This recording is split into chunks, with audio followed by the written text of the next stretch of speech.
You're listening to Worth Electronics What's Up radio podcast, where each week we are seeing what's up in the world of electronics and PCB design. We'll be checking in with leading industry experts and our very own Worth Electronic technical specialists who are going to shine a light on interesting topics, such as energy harvesting, wireless power transfer, EMI issues, PCB heat management today, and so much more. Tune in to get technical design tips and applications during your commute, at your desk, or wherever you might be with Worth Electronics What's Up podcast. Thermal management has been a very big and trendy topic in the industry lately.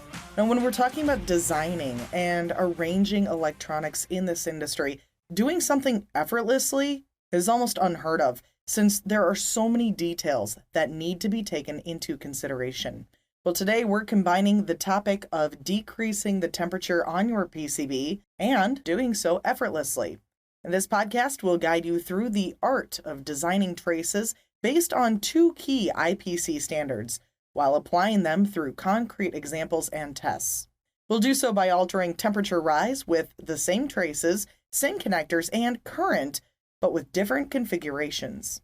We'll tackle all these tips and tricks, and at the end of the presentation, you'll know how to better cool your PCB. The agenda for today will talk about temperature, which is always a big topic for PCBs and for in general electricity. So we'll see consequence of temperature. I will just change this one. This is better. The consequence of temperature on the PCB. We'll talk a little bit about standards and how to design your trace. Don't worry, that will last a couple of minutes only. Standards are not always so funny to talk about. And after that, we will be able to see some example on how to improve and cool down your PCB quite easily, to see some tips that maybe you don't know.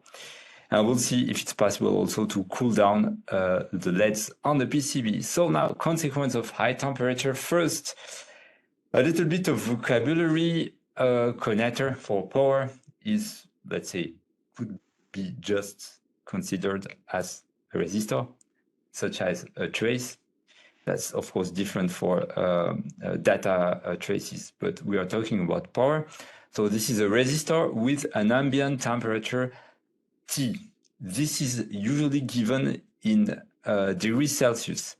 And if you put current in a resistor, all of you knows that because of the Joule's effect, then it will release heat in the air, well, generally in the environment.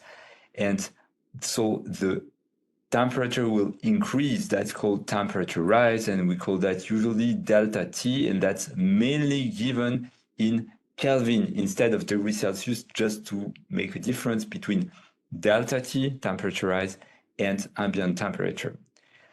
Okay, now, what is the consequence of high temperature? This is a curve that is given by the Swedish scientist Arrhenius. This is the Arrhenius equation. You've got the temperature in the x-axis, and in the y-axis, this is the degradation multiplication factor. So, take an example. We go from a temperature of 50 to 60 degrees Celsius. We see that the degradation multiplication factor will be doubled. So what does it mean for a component? Simply that you will divide by 2 the lifespan of your component. This is a lot. Each 10 degree, you will divide by 2 the lifespan of your component. And this is even more true for LEDs, sensitive component like LEDs, or ICs, especially ICs that eats a lot.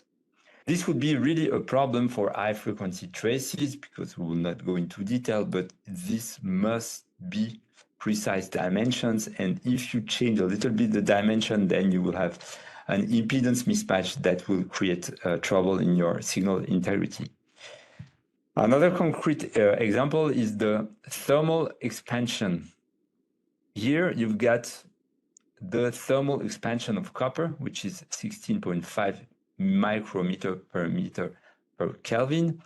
This is more or less the same than FR4 in that direction, but that's not the case at all in that direction. So if you eat too much your PCB, you will have different way to expand your material. And so at the end, if it's too much calories, temperature, then you could have a delamination of your traces, your copper traces. And of course, that's an issue for your everything, signal integrity, power, and everything.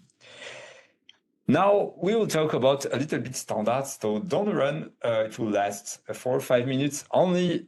And after that, we will go into more concrete topic. There is mainly two big standards that give you the opportunity to design your traces. First, this is the IPC 2152, and the name of this is Standard for Determining Current Carrying Capacity in PCB. So the title exactly says that this is the right standards for current designing. So here you can see that the abacus are floated. This is for copyright reason. We have to buy it. Well, of course, we bought it. Würth Electronic company bought the standards, but I'm not able to show it clearly because you have to pay for that. That's not really expensive, and that's really easy to use. So you will find this standard a lot of abacus, for example, and the current limit is roughly 20 amps. So most of the application. We'll take the example of 10 amps. We want to design a trace 10 amp 40 at a temperature rise around 45 Kelvin, so 45 Kelvin above the ambient temperature. The current is here, 10 amp, and then here you see lines that defines from 1 to 100 degrees Celsius. You cross the 45 Kelvin here, and then that gives you 0.15 square millimeter, which is the cross-section that you want to reach for your trace. Imagine that you would like to have a 70 micrometer of thickness for your traces. Then 0.15 square millimeter, you cross the line of 70 micrometer. Then you have a width of 2 millimeters. That's quite easy. But there is another way, another standard that is called, probably most of you know that standard IPC 2221, because there is a lot of design details for the PCB that's called generic standard on PCB. You can find current, material, creepage clearance, a lot of different things. And in this, you are able to design also the current, the cross-section of your trace. This given by this strange formula. A is the cross-section in square mils, so this is imperial. Well, that's IPC coming from United States, so that's why this is in square mils. But of course, you can easily translate it into a square millimeter. It depends, of course, on your current. It depends, of course, of the delta T that you want to reach. And from this factor A, which given by if it's an outer layer like this one or an inner layer like this one. In a second, I will show you what is the impact. But what is the big interest of that formula is that there is no current limit. You can go up to 100, 200, 500 amp. For example, if you use or red tube that you can go up to really high current, then you can use this formula. Concerning outer and inner layer, I did this small curve. There is a trace cross-section, x-axis, y-axis, the current. If you use the formula for outer layer, then for 10 amp, you will have a 0.13 square millimeter, 0.4. Then, if you put your current inside of the PCB, then you will have to design a higher cross-section for the same current. Obviously, if you're outer layer, then you will have more thermal exchange with the environment and, of course, with the air through convection and radiation. And if you compare these two standards, then I did that with a curve, always trace cross-section, current here, and that's the way how you can design the delta T for a trace. Imagine 20 Kelvin, IPC 2221, and the same delta T for the trace IPC 2152. Then for 10 amp, you will have a smaller cross section for IPC 2221 than for the other standards. The same current and a smaller cross section means that you will have more delta T. So very probably we can feel that one of these will be better, or at least IPC 2152 should eat less than IPC 2221. So how can we know? We just have to test it. So that's what I did. I did a small PCB with different cross section for 10, 20, 30, 45, and 60 Kelvin. So that's the design of these traces. And then you put the same amount on 30 currents. You do the measurement of what is the real delta T on your PCB. That is the results here in gray. That's the delta T trace design. So 10, 20, 30, 45, 60. And that's the blue. That's the reality, the delta T PCB measurement. So first, what can you see is that this is not so bad. This is really close to what is planned by the IPC 2152. So this IPC gives predictable values. One thing more than you can see is that the connector is always cooler than the trace. What does it mean? It means that the connector is designed to heat not so much, to limit the temperature rise, always. So the connector in that case will play the role of trace cooler, and you will see that wire does the same. We say that for the IPC 2221, it gives smaller cross section. That is what we will see here, because this is exactly the same example. I did a PCB 32 amps, 57 amp. This is a trace designed for 45 Kelvin, 60 Kelvin, 45, 60 Kelvin. And as you can see, the gray is the delta T trace design. This is really lower. So IPC 2221 is hotter than expected. This is a little bit like pure electronic. This is more than you expect, but for this, that's something that you don't want. So now that's the end of the standards. Now we will see something maybe a little bit more concrete. How to do better. We know now that we don't have to go too high in temperature. We know that how to design a trace. And now we will see how easily you can decrease the temperature on your PCB. A small reminder, a copper has a thermal conductivity of 400 watts per meter per Kelvin, which is really good. But the FR4 conduct temperature very, very bad. This is very bad. So what does it mean? It means that the temperature will be stopped by FR4 and very good conduct by copper. Copper means trace, ground layer, means connector, and also wires that goes inside of the connector. And just as for information, basic plastic is very bad, has a very bad thermal conductivity. Also, water, steel, air, obviously, steel, brass, and aluminum.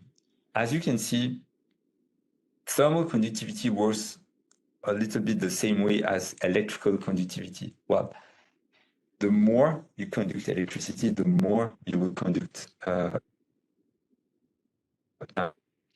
So how can we know?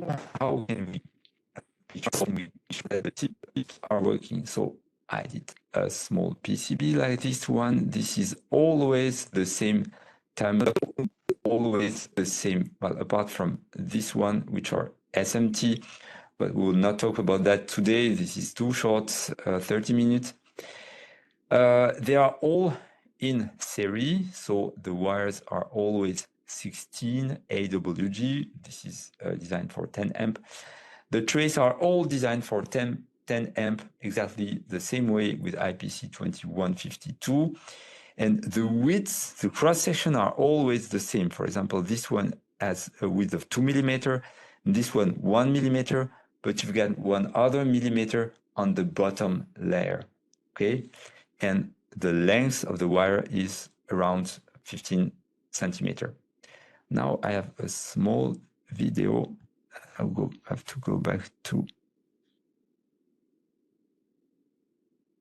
No, that's not working. How can I launch my video? I'm not able to launch the video. Unfortunately, that's the shame, because I'm quite proud of my video because of the option. Sorry, I insist a little bit. So that's a video that you let 11 minutes, because of course the temperature is going to increase. And this is something that you can see. This is always the same current, always the same traces, always the same wire, the same connectors. And you can obviously see that the temperature is definitely not the same. This is what we will study right now. So I will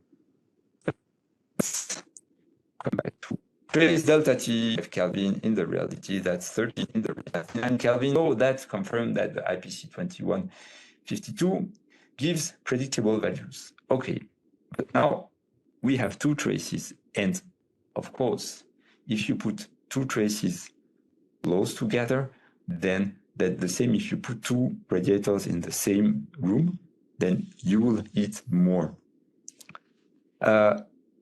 Then we go from 39 Kelvin to 57 Kelvin. Okay, so that's a little bit more. And if you have one trace 2 millimeters on the top side, or here 1 millimeter on the top layer and 1 millimeter on the bottom layer, then you will heat exactly the same. See, 30 Kelvin connectors is always less. That's too much. Now we want to do one additional thing, which is a thing that is quite interesting. This is a picture of the cable. You see that the connector and also the cable, because the cable are done in copper, then will pull out the calories out of the connector and out of the PCB. That's really important to know. And as you can see, after a while, the wire is cold. Then no need to have a very long cable to pull out the calories outside of the PCB. Above 10, 15 centimeters, this is useless. But if you cut your wires at 5 centimeters, then it will not be long enough to cool down your PCB. So be careful. Normally, the minimum is 10, 15 centimeters. How to cool down your PCB? Then we said that the copper is a very good thermal dissipator. Then we will heat a top and bottom ground layer. So we'll see what is the impact. The impact is very big. The ground layer cool down your PCB of minus 20 Kelvin in that case, of course. And you will see this interesting picture is that this is the limit of the ground layer. And what you see here is that this dissipates a lot the temperature, but when you reach the FR4, then the FR4 is cold. And what does it mean? It means that you have no temperature dissipation anymore. So that really confirms that the copper has a very good thermal conductivity, but FR4 not. One other tip is separate your traces as most as possible. So in this example, we have two traces on the top layer and two traces on the bottom layer. They are not exactly at the same place. In that case, this is only minus 2. In that case, this is Kelvin, but I have other examples where this is very interesting. So in that example, minus 2 Kelvin is not so much, but as much as you can separate the power traces so they will be able to cool down better and to dissipate calories better. Another thing is that you could simply, this is very simple tool, is to add tin on your trace. Then you just have to remove the resin of your trace when you design your PCB, and then or you use the wave soldering, and then it will naturally be done if it's on the bottom layer. Or if you use a reflow, then you put tin here, paste, and then it will be soldered during the reflow process. One thing that some people does not know is that the tin conductivity is not good. 14% only of the copper. So it could be better. This is a metal, but it conducts electricity, as we can say, not so good or quite bad. But the thickness, of course, of the tin is really higher than the simple 70 micrometer of the trace. So what is the impact? The impact is big, minus 17 Kelvin for your trace for the same current, same connectors, etc., etc.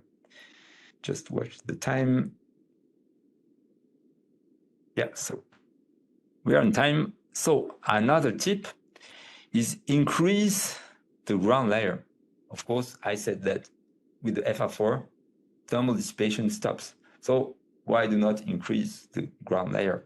Of course, you will say, I don't have space. And I agree, but what is the limit of increasing the ground layer? Not so much, minus 5 Kelvin. And why not so much in that example? This is because, as you can see on the picture, the limit of thermal dissipation is around 1 centimeter. And after that, this is blue.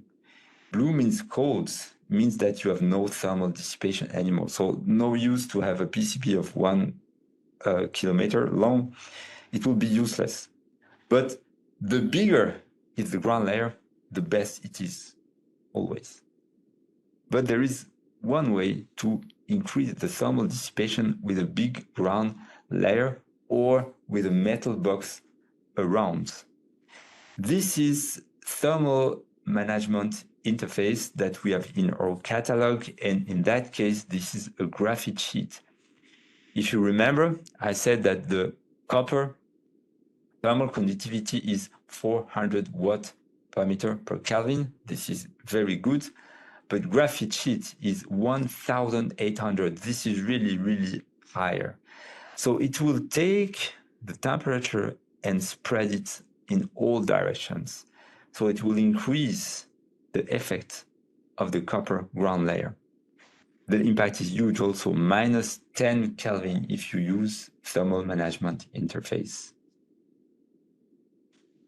Now, you saw easy tips to decrease your temperature. Is it applicable for the LEDs? On the same PCB, I put LEDs in different configuration. So this is power LEDs. The dissipated power is 2.5 watts. This is a lot for really small components. And the maximum current is 0.7 amp. And I can tell you that this is really powerful LEDs because you don't have to watch that with your simple eyes. Otherwise, you will see white color for a couple of hours. So this is a little bit dangerous. So this is really power LEDs. The maximum temperature is 125 degrees Celsius. So what are these configurations? First is that you have no ground layer, no top, no bottom ground layer. Second configuration, top layer. Third configuration, top and ground layer. And you can bet the best configuration is ground, top layer, top, ground layer, and thermal via in between. I told you that the thermal conductivity between that face and that face, even if the PCB is really small, like for example 1.6 millimeter, is really bad. So the thermal expansion will be stopped here. And if you use copper vias between the two layers, then that will take the calories and bring them in the bottom, and the bottom will spread the calories everywhere. So this is how I did, and mainly you have to do that on the bottom of the LEDs. Now, the test. So here is a picture of the test. You see the light of the 4 LEDs are exactly the same. This is a thermal camera, and this is what sees the camera, the thermal camera.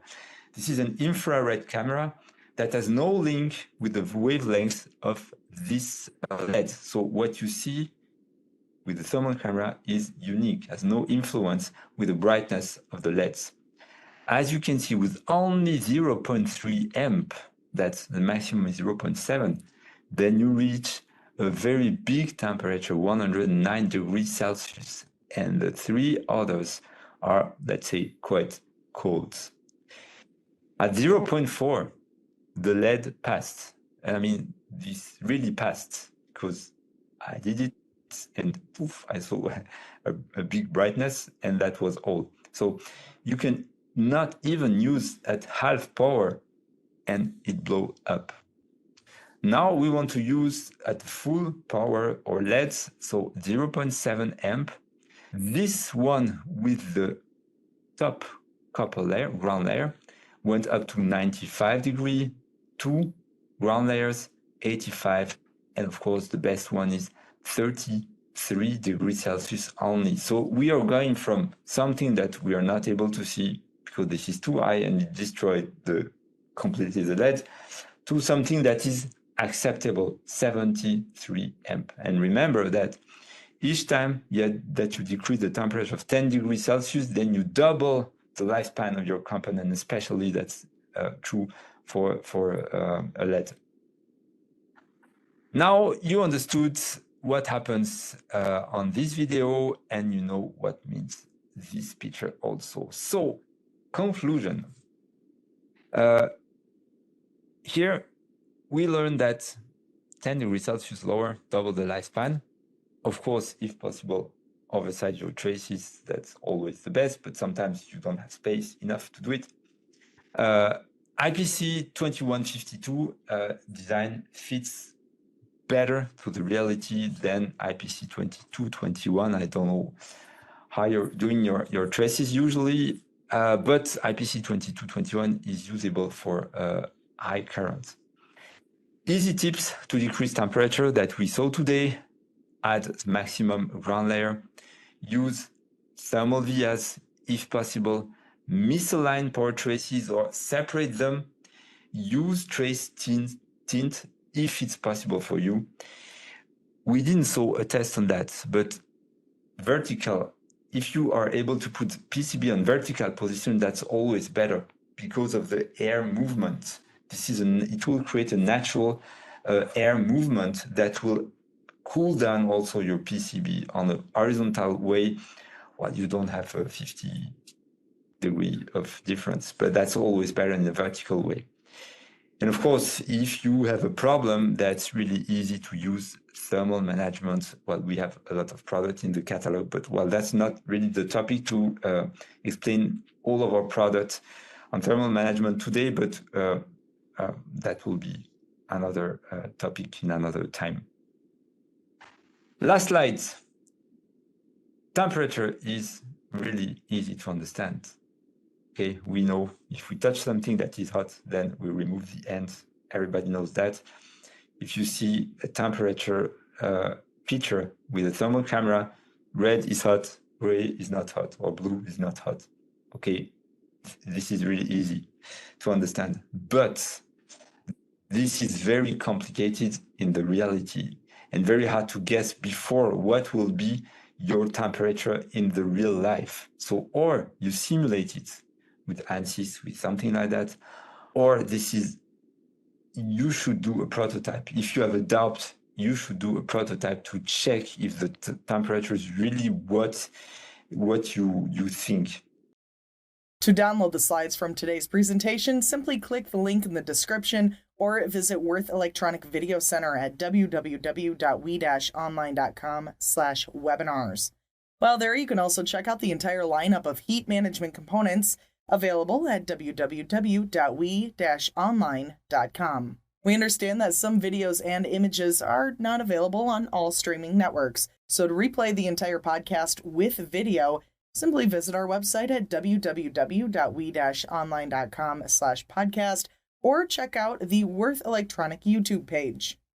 You're listening to Worth Electronics What's Up radio podcast, where each week we're seeing what's up in the world of electronics and PCB design. We'll be checking in with leading industry experts and Worth Electronic technical specialists. We're going to shine a light on interesting topics like energy harvesting, wireless power transfer, EMI issues, and so much more. Tune in to get technical design tips and applications during your commute, at your desk, or wherever you might be with Worth Electronics What's Up podcast.